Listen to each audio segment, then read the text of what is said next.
Вие... О, Боже! Моята дилема е точно така. Какво прави видео?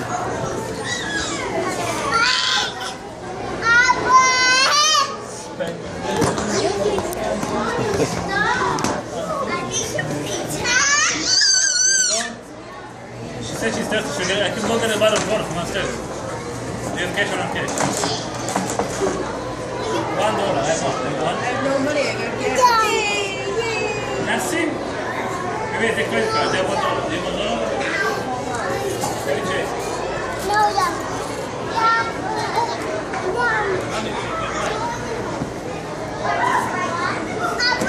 Ако си в България и при мен нещата потъгнат, имаш нужда да правиш пари, да взимаш доход, аз трябва да дойдеш при мен да работиш и ще получаваш хубава заплата.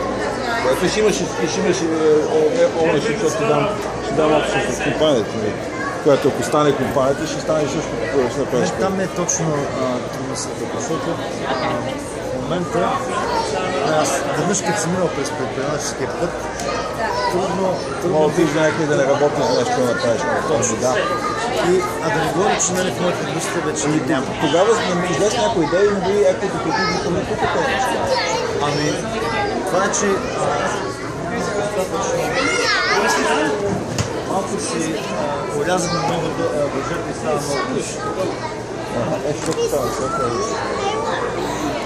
нямаш идеи, нямаш изпълни идеи, са пари. Не мога да издържиме толкова дълго. Искаш да кажеш, че да. Тогава да имам кашфлоу. Тогава България ще е по-скъп живот от тук, по мини думи.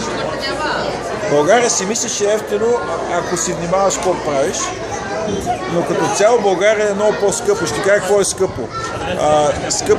Скъпи са автомобилите, бензина най-малко. Скъпи са телефоните.